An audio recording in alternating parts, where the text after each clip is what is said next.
20 men with bleeding knuckles and heavy jackets walked into Sadie's diner. She didn't look at the guns tucked into their waistbands. She just looked at the muddy boots ruining her linoleum floor. You don't survive grief by asking questions. You survive by pouring coffee and minding your business. The sign outside the diner hadn't fully lit up in 3 years. It just read, "Lone Inn." A fitting typo for a place clinging to the edge of a Wyoming highway that most people forgot existed. Sadie wiped down the Formica counter with a damp rag. She was a large woman, 42 years old, a widow for 6 of them, carrying 80 extra pounds of grief and biscuit dough on a frame that had long ago given up on being delicate. Her apron strings dug deep into the thick roll of her waist. When she walked, her thighs brushed together, a steady, rhythmic friction under her worn denim skirt. Her arms were heavy, the skin soft, but the muscle beneath it dense from years of hauling flour sacks and dragging snow tires. She took up space. She didn't apologize for it. The wind screamed against the single-pane windows. The blizzard had started at dusk, a violent whiteout that buried the roads and snapped the power lines 2 miles south. The diner was running on a diesel generator that rattled in the back room like a smoker's cough. She was about to flip the lock on the front door when headlights pierced the whiteout. Not one set. 5 black SUVs, heavily modified, their tires grinding through the snowdrifts to idle in her unplowed lot. Sadie didn't panic. Panic was an emotion for people with something to lose. She just let out a heavy, rattling sigh, wiped her hands on her apron, and waited. The bell above the door chimed. The storm blew inside, carrying a dozen men in dark wool coats and combat boots. Then 8 more followed. 20 men crammed into a diner built for 30. They smelled of wet dog, cheap tobacco, and copper. Blood. They didn't speak. Their eyes darted to the corners of the room, scanning the empty booths, the swinging kitchen door, the shadows. They moved with a jerky, exhausted paranoia.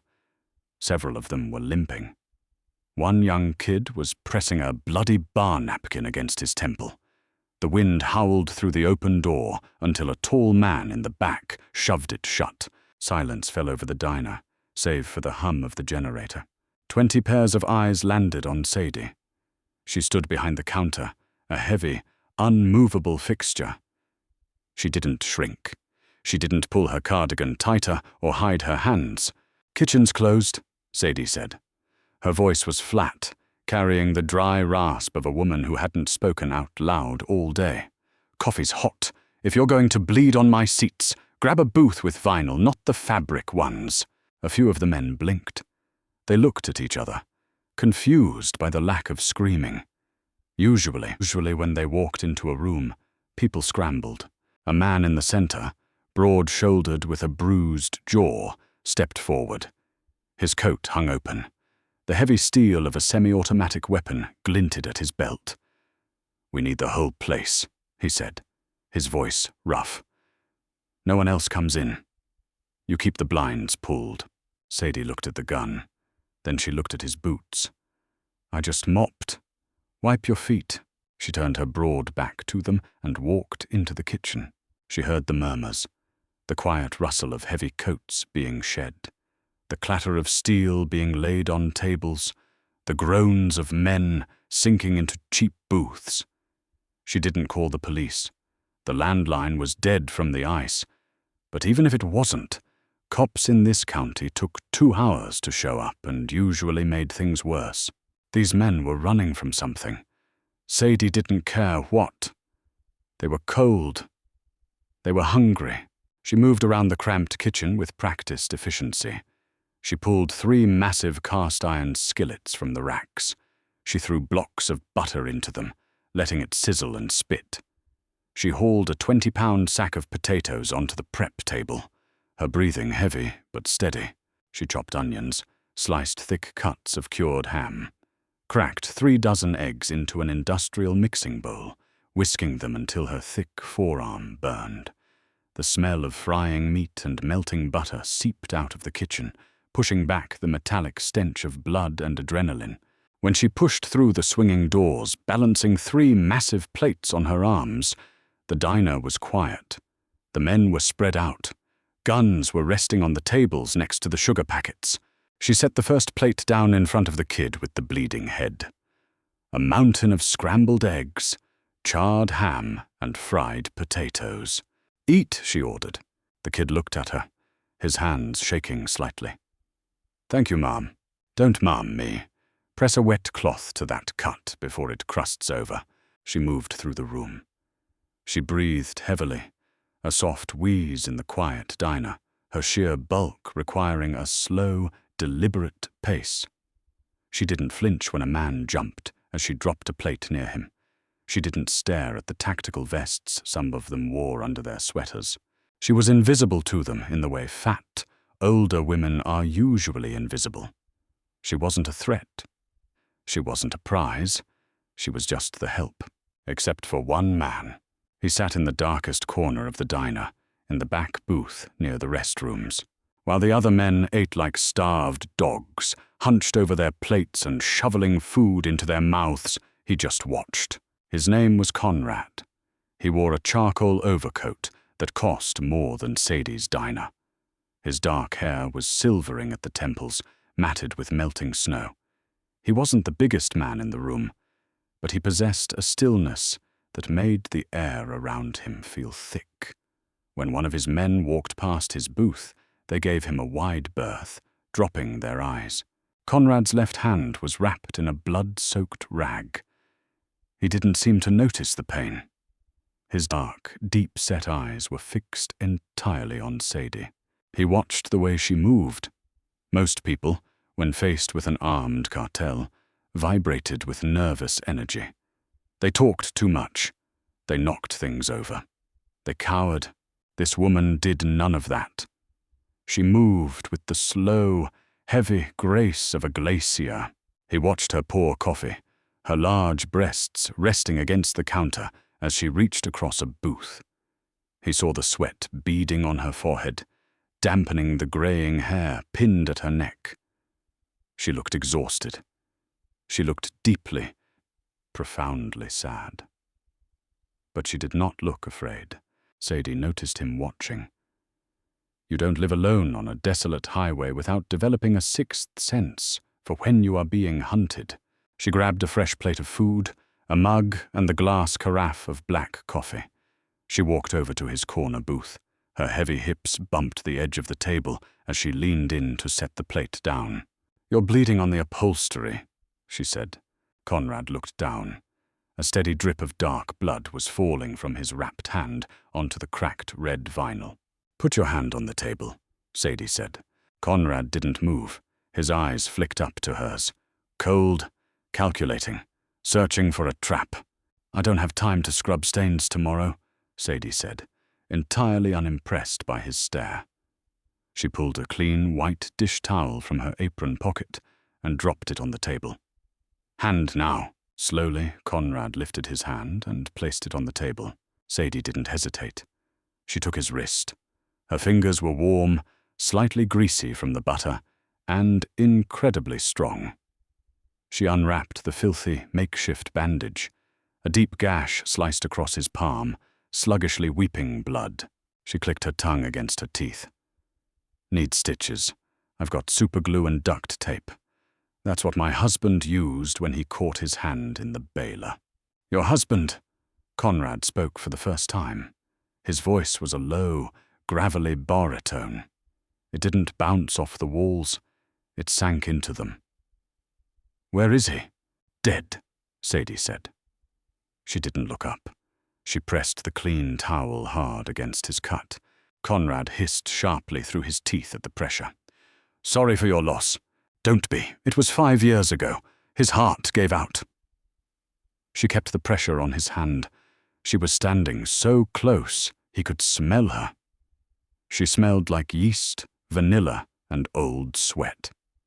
It was the most human thing he had smelled in 3 days. You don't ask many questions, Conrad noted softly, studying the soft double chin, the flush of heat in her fleshy cheeks. I don't need to, Sadie said. You're caught in a turf war, or you stole something, or someone stole something from you. You got shot at. You drove into the mountains to lose them. The storm trapped you here. She finally looked at him. Her eyes were hazel, dull but intelligent. I watch the news, and I wash enough blood off truckers' shirts to know a gunshot wound when I see one. She nodded toward a man 2 booths over who was holding his shoulder, pale and sweating. Conrad's jaw tightened. If you know what we are, why did you feed us? Sadie let go of his hand, leaving the towel wrapped tightly around it. Because a hungry dog bites. A fed dog sleeps. A small, genuine huff of amusement escaped Conrad's chest. It was a rare sound. A few of his men at the nearby tables snapped their heads up in surprise. I am not a dog, Conrad said. No, Sadie agreed, picking up the coffee carafe and filling his mug. Dogs have the decency to wipe their paws before they ruin my floor. She turned and walked away. Conrad watched her go. He watched the heavy sway of her hips under the faded denim, the sturdy, pragmatic strike of her orthopedic shoes against the floor. He picked up his fork with his good hand. The food was incredible. Rich, heavy, unapologetic, exactly like her. For the next 2 hours, the storm raged outside. The men finished their food and began to crash. The adrenaline was wearing off, leaving them hollowed out and shivering. They slept in the booths, on the floor by the radiator, their hands still resting on their weapons. Sadie stayed behind the counter. She pulled a stool over, sitting heavily. Her knees popped. She rubbed her thick thighs, staring out the dark window. Conrad didn't sleep. He sat in his booth, nursing his cold coffee, watching the fat widow who had just neutered 20 trained killers with a plate of ham and eggs. He pulled a burner phone from his coat pocket. No signal. They were completely cut off. The men who had ambushed them in Denver were likely still looking, but this storm was a wall of white death. No one was getting up this mountain tonight. He stood up. His body ached. A deep, bone-bruising pain from the car chase and the shootout. He walked slowly to the counter. Sadie didn't jump when his shadow fell over her. They asleep? She asked quietly. Most of them, Conrad said. He leaned his forearms on the counter. You have a first aid kit, the super glue. Sadie nodded. She pushed herself up from the stool with a grunt. In the back, come on. She led him through the swinging doors into the cramped kitchen, then into a small pantry that smelled of flour and dried onions. She flicked on a bare bulb. The space was tight. Sadie was a large woman, and Conrad was broad. Standing in the pantry, there were only a few inches between them. She reached up to a high shelf. Her shirt lifted slightly, exposing a sliver of pale, soft stomach. She brought down a red plastic tackle box and set it on a crate. Sit on the flour bucket, she told him. He sat. She opened the box, pulling out rubbing alcohol, a tube of industrial superglue, and butterfly bandages. This is going to burn, she warned, pouring the alcohol over his open palm over a small trash can.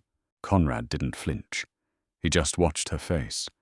Her brow was furrowed in concentration. She had a soft face, pretty beneath the exhaustion and the weight. Why aren't you terrified? He asked quietly. The proximity was doing strange things to his adrenaline. He was a man who commanded fear. It was his currency. Being around someone who refused to spend it was disorienting. I held my husband's hand while he coughed up blood and died on our living room floor because the ambulance couldn't make it through the snow, Sadie said evenly. She squeezed the cut together, her strong fingers holding his skin taut. She applied a bead of superglue. A bunch of boys playing cops and robbers with real bullets doesn't scare me. You're just flesh. You bleed like everybody else. We bring trouble with us, Conrad said softly. The men looking for us. They don't leave witnesses. Then I guess I'll die, Sadie said, slapping a piece of medical tape over the dried glue. She looked down at him. But until then I've got a diner to run. And you owe me $85 for the food. Conrad stared at her. The absurdity of it hit him. He was a man who moved millions in illegal firearms across the border. He had ordered men buried in the desert, and this chubby, tired widow was shaking him down for breakfast. He reached into his coat with his good hand, pulled out a wet leather wallet, and extracted a crumpled $100 bill. He handed it to her. "Keep the change," he said. Sadie took the bill, folded it neatly, and shoved it into her bra. "Don't bleed on my sheets either. There's a cot in the office. You look like you're going to pass out." She walked out of the pantry, leaving Conrad sitting on a bucket of flour in the dark, wondering who the hell this woman really was. The generator died at 6:00 a.m. The silence that followed was heavier than the storm. The diner plunged into a brutal, freezing darkness. The low hum of the diesel engine had been a heartbeat. Without it, the cold seeped through the floorboards instantly, biting at ankles and stiffening joints. Sadie woke in her chair behind the counter. Her neck was a knot of agony. She shifted her weight, her heavy thighs peeling off the vinyl stool with a quiet squeak. The snow outside had stopped. The wind had died. The sky was bleeding a dull, bruised purple, offering just enough light to illuminate the frost crawling up the inside of the windows. She grabbed a heavy wool blanket from under the register and wrapped it over her broad shoulders. She walked out from behind the counter, her thick, rubber-soled shoes making no sound. The men were already awake. They didn't stretch or yawn. They were perfectly still, statues in the dim grey light, weapons drawn. Conrad was standing by the front window. He was peering through a crack in the blinds, his posture rigid. The air in the diner tasted like copper and cold sweat. "They found us," Conrad said. It wasn't a warning. It was a statement of fact. Sadie didn't ask how. She just looked out the window. Down the long, unplowed stretch of highway, 3 black pickup trucks equipped with heavy steel snow plows were grinding their way through the drifts. They were moving slow, but they were moving with purpose, straight toward the lone inn. "Get to the back," Conrad ordered. He didn't look at her. He was already checking the magazine of his rifle. His men were fanning out, flipping heavy oak tables to create barricades, kicking out the lower window panes to create shooting holes. Sadie didn't argue. She didn't scream or clutch her pearls. She didn't have any. She turned and walked back toward the kitchen, her pace steady. She grabbed the young kid, the one with the bloody temple, by his jacket collar as he tried to crouch behind a flimsy plywood display rack of potato chips. "Not there, stupid," she grunted, hauling him with surprising strength behind the solid brick encasement of the pizza oven. "Chips don't stop bullets. Bricks do." The kid scrambled behind the oven, pale and shaking. The first gunshot cracked the morning air. It didn't sound like it did in the movies. It was a deafening, flat pop that made Sadie's teeth vibrate. The large front window of the diner exploded inward. A waterfall of shattered safety glass rained down over the booths, glittering like ice in the dim light. Then the world tore apart. Automatic fire shredded the diner. The drywall disintegrated into a suffocating cloud of white dust. The jars of pickled eggs and cherry pie filling on the display shelf shattered, sending sticky red and yellow sludge splattering across the linoleum. Sadie hit the floor. Her knees hit the hard tile with a heavy, painful thud that rattled her spine. She lay flat on her stomach, her large chest pressed against the cold floor. She covered her head with her thick arms, squeezing her eyes shut. She focused on breathing. In. Out. The noise was apocalyptic. Above her, Conrad's men returned fire. The concussive blasts from their weapons inside the enclosed space were blinding. She smelled the bitter, sulphurous tang of gunpowder. She felt the heavy thud of boots vibrating through the floorboards. Someone screamed, a wet, awful sound. A body fell backward through the swinging kitchen doors, landing hard a few feet from Sadie. It was one of Conrad's men. His chest was ruined. Sadie stared at his unblinking eyes. Her stomach violently turned, but she clamped a hand over her mouth and forced the bile down. She pressed herself harder into the floor, a mountain of a woman trying to make herself small. Suddenly, a heavy hand grabbed the back of her thick cardigan. It was Conrad. His face was covered in white drywall dust, a streak of blood cutting across his cheekbone. "You can't stay here," he yelled over the deafening roar of gunfire. "They're bringing up a heavy caliber mounted on the truck. It'll tear right through this brick." "Where do we go?" Sadie shouted back, her voice remarkably steady despite the tremor in her hands. "Is there a basement?" "A root cellar," she said, pointing a thick, trembling finger toward a heavy wooden door near the walk-in freezer. "Dirt walls, dug straight into the bedrock." Conrad pulled her up. He didn't treat her like she was fragile, but he didn't treat her like a burden either. He hauled her to her feet with brute force, his arm wrapping tight around her wide waist. He was a solid wall of muscle and Kevlar, pushing her forward. "Move!" he barked. They ran. Sadie's lungs burned, her heavy legs pumping as bullets chewed through the aluminum siding of the kitchen. Pots and pans crashed down around them. Conrad stayed glued to her back, practically shielding her massive frame with his own body. They reached the cellar door. Sadie ripped it open. The stairs were steep and narrow. "Go down," Conrad ordered, shoving her gently. "What about you?" she asked, her hands gripping the wooden railing. "I'm going to kill them," he said. His eyes were completely hollow. The civilized man in the expensive coat was gone. This was the monster that ruled the underworld. Sadie descended into the dark, damp cellar. She sat heavily on a crate of winter squashes, hugging her knees to her chest. Her heart was beating a frantic, violent rhythm against her ribs. She was terrified, not of dying exactly. She had made her peace with death when her husband passed. She was terrified of the sheer, senseless chaos of the world above her. The firefight raged for another 20 minutes. It felt like an eternity.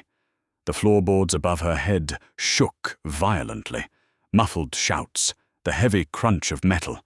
Then, a massive explosion rocked the foundation, raining dirt from the cellar ceiling onto Sadie's hair. And then silence. It was a terrible, ringing silence. Sadie waited. She didn't move. She listened to the drip of condensation from a pipe. 5 minutes passed. 10. The cellar door creaked open above her. A shaft of grey morning light pierced the gloom. "Sadie." It was Conrad's voice, rough, exhausted. She exhaled a long, shaky breath and grabbed the railing, pulling her heavy body up the narrow wooden stairs.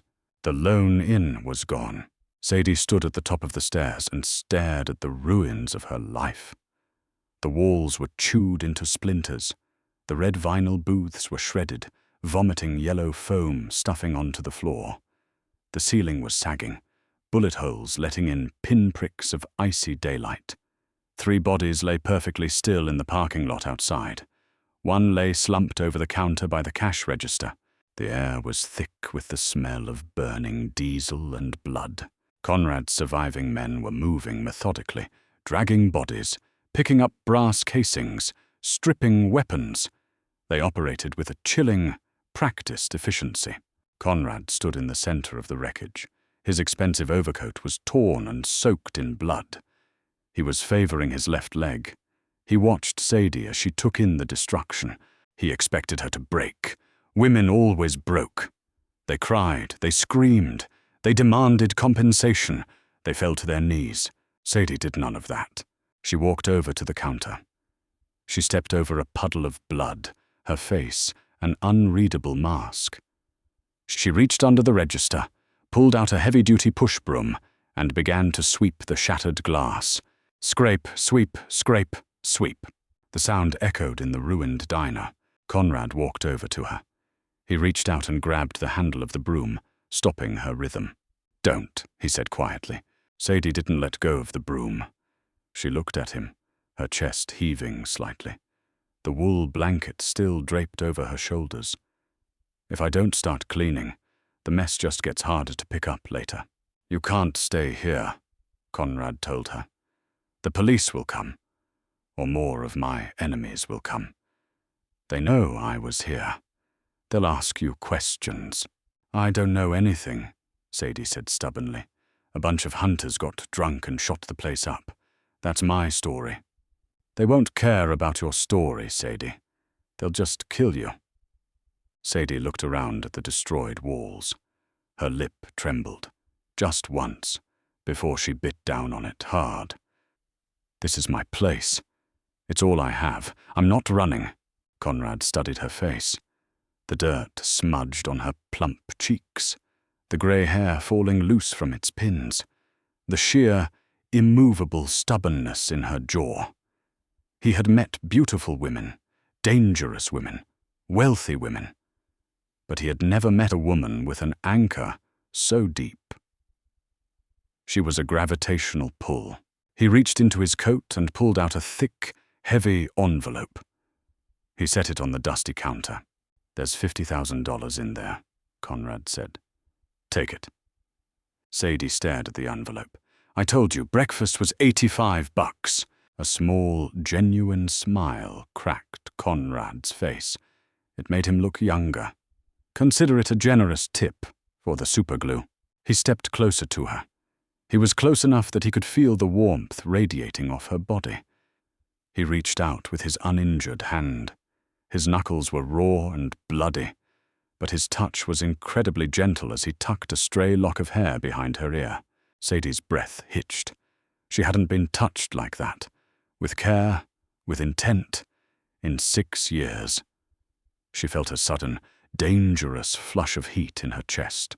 "You're a remarkable woman, Sadie," Conrad murmured, his voice dropping into a low rumble. "You take up space in a world that tries to shrink people down. Don't ever let them shrink you." He looked at her lips. For a fleeting second, Sadie thought he was going to kiss her. Her heart hammered against her ribs. But he didn't. He was a man made of violence, and she was a woman made of pie crust and stubborn grit. He wouldn't drag her into his mud just because he wanted to hold her. He pulled back. "Take the money. Call a contractor. Build the walls thicker." "Where are you going?" she asked, her voice betraying a hint of sadness. "To finish a war," Conrad said. He turned away, pulling his collar up against the cold. "If I survive it, I'll come back for a decent cup of coffee." Sadie watched him walk toward the door. "Make sure you wipe your boots next time." Conrad paused in the doorway. He looked back over his shoulder, a ghost of a smile on his face. "Yes, ma'am." He stepped out into the freezing morning. The black SUVs that had survived the gunfight roared to life. Within 2 minutes they were gone, disappearing down the icy highway, leaving nothing but tire tracks in the snow. Sadie stood in the quiet ruins of her diner. She looked at the envelope of cash on the counter. She looked at the blood on the floor. She let out a heavy sigh, adjusted the blanket on her shoulders, and started sweeping the glass. If you enjoyed this gritty, grounded Mafia romance, let us know in the comments. Sadie and Conrad's story proves that strength isn't always about holding a gun. Sometimes it's about holding your ground. Don't forget to hit that like button. Share this story with your friends who love unconventional, deeply human characters, and subscribe to our channel for more intense, slow-burn audio stories every week. Ring the notification bell so you never miss a chapter.